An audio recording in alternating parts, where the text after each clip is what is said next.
Un réel honneur et un profond respect que le commandement des écoles et centres de formation de la police nationale vous accueille ce jour à l'occasion de cette session de formation consacrée à la sensibilisation contre le VIH-Sida, le dopage et la consommation de drogue.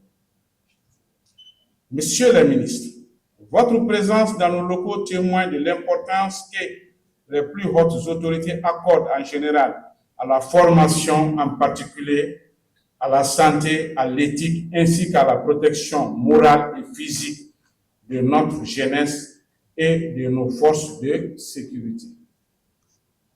Cette journée de sensibilisation révèle une dimension plus sanitaire car la lutte contre le VIH-Sida, le dopage et la drogue passe avant tout par une prise de conscience collective de nos différentes couches sociales. Ces fléaux constituent aujourd'hui des défis majeurs pour notre État. Il affecte non seulement la santé publique, mais également la discipline, la performance professionnelle, la cohésion sociale et la sécurité nationale. À travers cette initiative, il s'agit de renforcer les connaissances et les comportements responsables, de promouvoir une culture de prévention et d'éthique, et de doter les participants d'outils nécessaires pour devenir des relais de sensibilisation efficaces au sein de leurs unités et communautés. Chers participants, vous êtes appelés, au-delà de votre rôle professionnel, à devenir des acteurs du changement. La mission qui vous attend est noble: protéger, sensibiliser et servir avec intégrité. Messieurs les ministres, votre engagement constant en faveur de la sécurité, de la jeunesse, de la santé inspire et motive l'ensemble des personnels ici présents. En vous renouvelant notre gratitude pour avoir honoré notre établissement, je formule le vœu que cette activité contribue efficacement à la promotion de comportements sains, responsables et exemplaires. Je prends la parole devant cette auguste assemblée à l'occasion de la présente journée de sensibilisation sur les méfaits du dopage, la drogue et le VIH-Sida. Chez beaucoup d'entre nous, le simple fait d'évoquer le VIH-Sida et le dopage provoque la chair de poule, tant ces fléaux constituent un problème de santé publique qui handicape durablement les efforts de développement des pouvoirs publics d'une part, et représente une grave menace à la capacité opérationnelle d'un homme en uniforme. Sans désemparer les plus hautes autorités du pays, sous le leadership de son Excellence le général d'armée Assimi Goïta, président de la transition, chef de l'État, chef suprême des armées, sont résolument engagés contre ces fléaux et ne ménagent aucun effort pour sauvegarder la santé de la population et assurer son bien-être. Messieurs les ministres, distingués invités, le dopage consiste à utiliser des substances ou des méthodes interdites afin d'augmenter artificiellement les performances physiques ou mentales d'un individu. Les conséquences de l'abus de ces produits, le plus souvent administrés à des doses suprathérapeutiques, sont multiples avec des effets à long et court terme sur la santé physique et mentale. Quant au VIH, il demeure un problème de santé publique majeur à l'échelle mondiale. Bien que des progrès scientifiques permettent aujourd'hui d'envisager la fin de l'épidémie d'ici 2030, malgré la persistance des défis structurels. Distingués invités, mesdames et messieurs, comme vous pouvez l'imaginer, le temps presse. En effet, nous sommes à seulement 4 ans du deadline volontairement accepté par les États pour mettre fin au VIH-Sida comme menace de santé mondiale et satisfaire nos objectifs pour 2030. Cela exige du Mali qu'il s'attaque frontalement aux défis actuels en matière de santé publique afin d'accélérer les progrès de réaliser et atteindre enfin l'objectif 2030. C'est l'occasion de nous rappeler qu'il est urgent d'agir sur les impacts dévastateurs sur les populations en général et les militaires en particulier, qui sont aussi et surtout des populations jeunes, mobiles et très actives. Pour les forces armées de sécurité, les conséquences peuvent être, entre autres, la réduction des capacités opérationnelles, la limitation des déploiements, le déclin physique et émotionnel sur les personnes infectées, les risques pour les communautés et la stigmatisation et la discrimination anéantissant le moral des troupes. Monsieur le ministre, distingués invités, dans le milieu militaire, le sport n'est pas qu'un simple instrument de performance. Il est bien évidemment un outil d'éducation, de formation, d'aptitude et un puissant levier de cohésion et de solidarité. En tout temps et en tout lieu, le militaire est appelé à incarner la rigueur, l'endurance et l'exemplarité.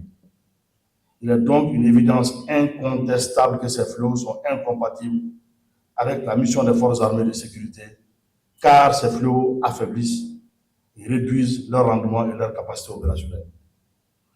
C'est donc un véritable enjeu pour notre institution et une urgence absolue en laissant prospérer ce mal. Quant au VIH-Sida, il demeure une réalité dans notre pays. Malgré les progrès accomplis, la désinformation, la stigmatisation et les comportements à risque continuent de favoriser sa propagation, en particulier chez les jeunes. Face à ces fléaux, les plus hautes autorités, et en première ligne le président de la transition, le général d'armée Assimi Goïta, ne ménagent aucun effort pour faire de la prévention, de l'éducation et de la responsabilité leur arme fatale. C'est tout le sens de cette journée de sensibilisation qui vise à renforcer les capacités de nos forces de sécurité et de protection civile afin que vous puissiez jouer pleinement votre rôle dans la lutte contre ces fléaux. Braves agents de la police nationale et de la protection civile, à travers cette séance de sensibilisation, il est attendu de vous une prise de conscience personnelle des dangers liés au dopage, à la drogue et au VIH-Sida. Un comportement exemplaire fondé sur l'éthique, la discipline et le respect des valeurs républicaines. Un engagement citoyen fort afin de relayer les messages de prévention auprès des populations, notamment des jeunes et des sportifs. Nous sommes convaincus qu'en tant qu'agents de sécurité que vous êtes également des acteurs de changement social. Je tiens à rappeler que la construction citoyenne, qui est au cœur des missions de mon département, repose sur des femmes, des hommes comme vous, intègres, responsables, conscients de leur rôle et profondément attachés à l'intérêt général. C'est pourquoi je vous invite à suivre cette session avec assiduité et ouverture d'esprit, à poser des questions, à partager vos expériences et à vous approprier pleinement les enseignements qui vous seront transmis. Braves agents de la police nationale et de la protection civile, en renouvelant mes remerciements à l'ensemble des organisateurs et partenaires, et tout particulièrement au ministre de la Sécurité et de la Protection civile, ainsi qu'au ministre des Affaires religieuses. C'est une action qui s'inscrit dans le cadre du PAG, dont l'objectif est de protéger les populations contre ces fléaux qui sont la drogue, le dopage, ainsi que le VIH-Sida, par des campagnes de sensibilisation et des ateliers de formation. Il ne s'agit pas seulement d'un projet sectoriel, mais plutôt d'une question de santé publique et de citoyenneté. La police, le choix est porté sur la police et la protection civile, car ils sont des acteurs de proximité, en contact direct et permanent avec la population. Et à la sortie de cet atelier, nous nous attendons à des forces des armées très bien outillées sur ces questions, afin de participer pleinement à la prévention. Dr Lalamis Mohamed. Salam alaikum, c'est moi Princesse Seida Maba, toujours la fierté de l'AES. Bamako Che Ani Mousso Demsen, groupe Lumière TV, Audi Adaye, Agnemokoba, Oye Tonton Amadou Salatouré. Malide Nuyo, Anga Bente Lema, Angambolo di Nyogoma, Kanfaso Malibo Nogola, Koraya Akili, Koraya Manga Jawili, Koraya Manaka Jawili, Demiseni Akili Mani Bolaji. Antigi Banfamino Kani, Olukera Faso Chibaraye, Oba Musira, Demiseni Antigi Bichen, Committee Care, Committee for, Committee Agent Kono, Ambigo Bedani Yebi, Anga Maliba Kono. Europe, Malion, Lumière TV Maukungambora Tuguni. Et Allah, n'i ko information yɛrɛ i ko Lumière TV, n'i ko farikolo ɲɛnajɛ o kunnafoni i ko Lumière TV, n'i ko ko duman jamana kunkan ko ba fɛn bɛ kɛ dugu in kɔnɔ n'i bɛ fɛ